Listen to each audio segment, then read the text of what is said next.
Je souffre d'une grave dépression. Je suis confrontée à d'énormes défis au quotidien.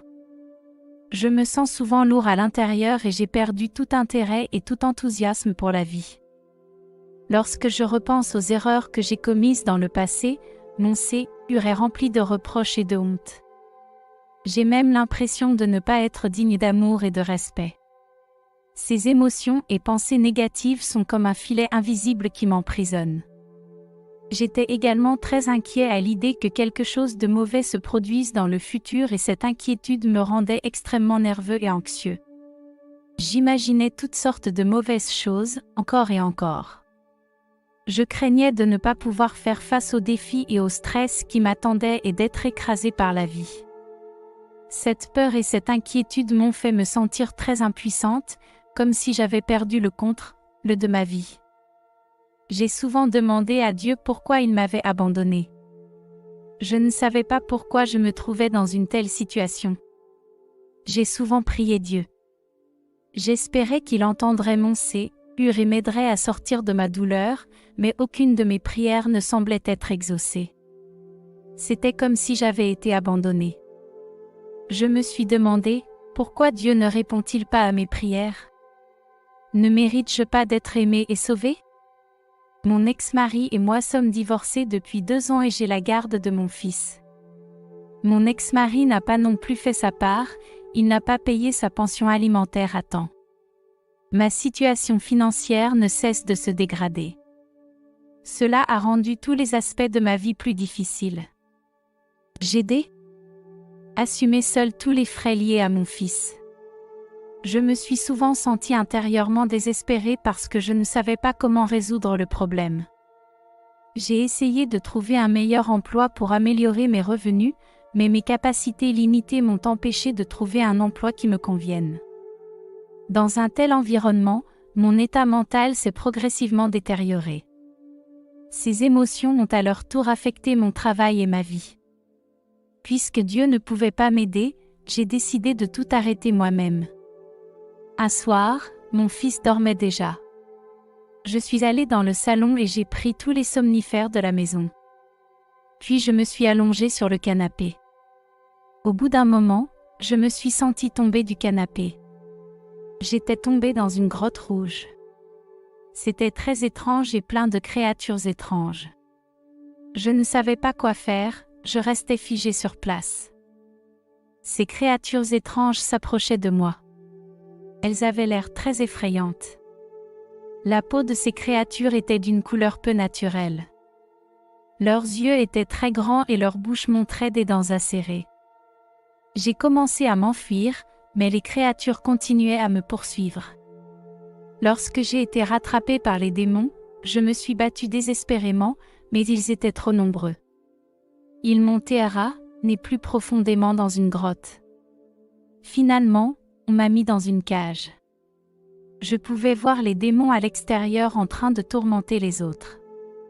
Certains étaient suspendus en l'air, le corps étroitement enchaîné. Le démon continuait à frapper les hommes avec un fouet, chaque coup étant accompagné de leurs cris.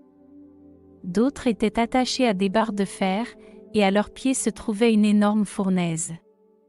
Je sentais la chaleur du feu et j'entendais leurs cris. Les démons avaient l'air très cruels et semblaient prendre plaisir à faire souffrir ces gens. Je ne savais pas comment aider ces gens. Je savais que si je m'approchais d'eux, je serais probablement torturée de la même manière. Lorsque les démons sont soudainement apparus devant ma cage, j'ai ressenti une forte vague de peur.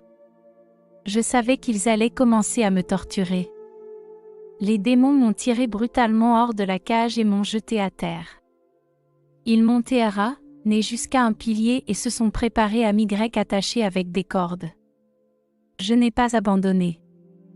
Je me suis libérée de leur emprise alors qu'ils ne regardaient pas. Je me suis précipitée vers la sortie de la grotte. J'ai entendu les démons crier derrière moi. Leurs pas se rapprochaient et je savais que je devais partir d'ici le plus vite possible. Je pouvais voir la sortie de la grotte. Soudain, un énorme démon est apparu à l'entrée de la grotte et a bloqué la sortie directement. Je savais que ce démon était Satan.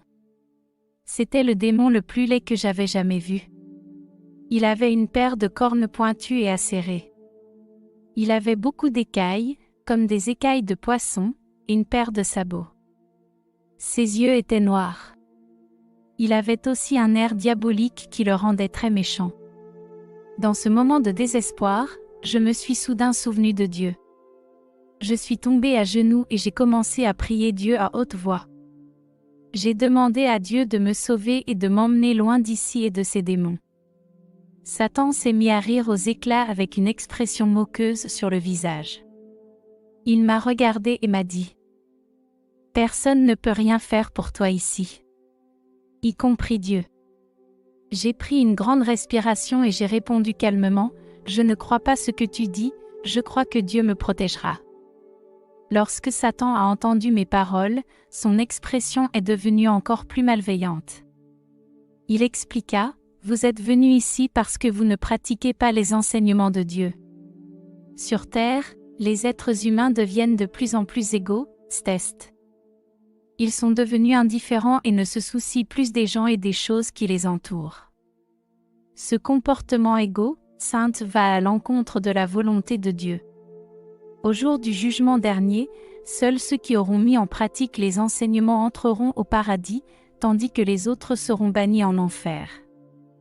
Or, au moins la moitié des gens sur terre resteront en enfer parce que leurs actions ne sont pas approuvées par Dieu. » Il a terminé ces mots avec un sourire suffisant sur le visage.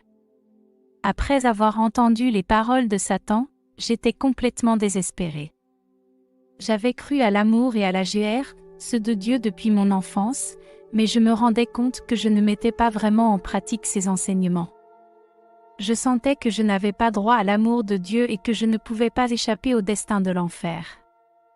J'ai regardé Satan et je n'ai pas résisté le moins du monde, je l'ai seulement accepté ouvertement. Je savais que ma vie était terminée et que je sombrerais en enfer pour toujours, tant dans ma vie que dans mon me.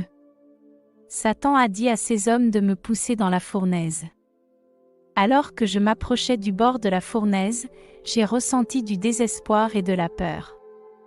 Je savais que j'avais fait beaucoup de mal, mais je n'avais jamais pensé que je serais envoyée en enfer et que je subirais un tel châtiment. J'ai décidé de me confesser à la fin de ma vie, d'admettre mes erreurs à Dieu et de lui demander pardon. Alors que j'étais sur le point de tomber dans la lave, une lumière éclatante est soudain apparue devant moi. Cette lumière aveuglante m'a fait fermer les yeux. Lorsque j'ai rouvert les yeux, je me suis retrouvée tirée par une énorme main et je me suis envolée loin de cet endroit. La main était très chaude. Mais lorsque j'ai regardé vers l'enfer, j'ai entendu la voix furieuse de Satan. Il criait que je devais rester en enfer parce que c'était ma destination finale. Cependant, je n'ai pas prêté attention à ces paroles. Je savais que j'avais été pardonnée par Dieu, et c'était ce que je désirais vraiment. J'ai été transportée dans le vide. Entourée d'un blanc pur, il m'a apporté la paix et j'ai également ressenti une forte vague d'amour. Devant moi, une grande silhouette humaine est apparue. Je savais qu'il s'agissait de Dieu. Il se tenait là avec un air de majesté et de sainteté. Bien que je ne puisse pas voir clairement son visage, je pouvais sentir son amour. Je me suis agenouillée devant Dieu car je savais que j'avais péché. Je n'osais pas le regarder en face, mais je savais qu'il pouvait entendre ma confession. Je l'ai remercié de m'avoir sorti de l'enfer et de m'avoir donné la possibilité de commencer une nouvelle vie dans son refuge. Ma confession était pleine de sincérité et de gratitude, car je savais que j'avais enfin atteint le vrai salut. Il m'a dit : « Tout le monde peut faire des erreurs, mon fils. Tu as accepté tes péchés et tu t'es repenti, et je te pardonnerai. » Dieu s'est tourné vers une porte blanche et il a tendu la main pour m'indiquer de le suivre. Nous avons franchi la porte blanche et nous sommes arrivés dans un champ ouvert. Je voyais des nuages blancs tout autour de moi et une douce prairie à mes pieds. J'ai regardé ce lieu sacré avec gratitude et admiration. Ici, j'ai eu un long entretien avec Dieu. Ce qui m'a frappé, c'est la conversation suivante. J'ai demandé à Dieu : « Est-ce vrai ce que Satan dit ? que la moitié des gens sur terre iront en enfer? Dieu a hésité un instant puis a murmuré, Satan est une menteuse et elle essaie simplement de vous faire croire ses paroles. Cependant, je ne peux pas complètement nier ces affirmations, parce que beaucoup de gens font des erreurs et perdent leur chemin. L'enfer existe, mais tout le monde n'y va pas. C'est l'action de chacun qui détermine son destin. S'ils poursuivent constamment la vérité et la bonté dans leur vie, ils seront acceptés au paradis, et non pas bannis en enfer. Je ne veux laisser personne sortir de mes bras, mais les êtres humains ont leur libre arbitre et décident de leur propre destin. J'aime tous les gens, y compris ceux qui ont commis des erreurs. Mon amour est inconditionnel et je les guiderai toujours tant qu'ils reviendront sur le droit chemin. Je veux que tous les gens soient sauvés, s'ils sont prêts à accepter mon amour et mon pardon. Après avoir entendu les paroles de Dieu, les doutes que j'avais en moi ont enfin trouvé une réponse. J'ai su que Dieu n'a jamais voulu que ses enfants aillent à la ruine. Il nous a toujours guidés. Même si nous nous égarons parfois dans la poursuite du matérialisme et du pouvoir. Enfin, Dieu m'a dit qu'il était temps de revenir à la réalité. Il m'a rappelé de prendre soin de mes enfants et de persévérer dans les moments difficiles. Il m'a dit que même s'il ne pouvait pas changer les choses, il serait toujours là pour moi. Ces mots m'ont apporté une force et une confiance infinie. Mon me a commencé à descendre rapidement et c'était comme si j'étais entrée dans un tourbillon sombre. Puis, je me suis retrouvée sur le canapé du salon. J'ai senti une grande soif dans ma gorge, j'ai donc marché jusqu'à la cuisine et je me suis versé un verre d'eau à boire. J'ai senti une vague de nausée dans mon estomac. Je me suis penchée en H, et j'ai vomi d'un trait la plus grande partie des somnifères non digérés. Mes paumes étaient encore en sueur et mon cœur battait encore à tout rompre tandis que je me dirigeais vers la chambre de mon fils. Je savais à quel point mes actes avaient été stupides et égoïstes. J'avais failli faire perdre sa mère à mon fils. J'ai doucement poussé la porte. Il s'est réveillé au son de la porte qui s'ouvrait. Il a frotté ses yeux endormis et a appelé sa mère. J'ai senti mes entrailles fondre instantanément, des larmes sont montées à mes yeux et j'ai pris une grande inspiration, sentant que j'avais retrouvé ma vie.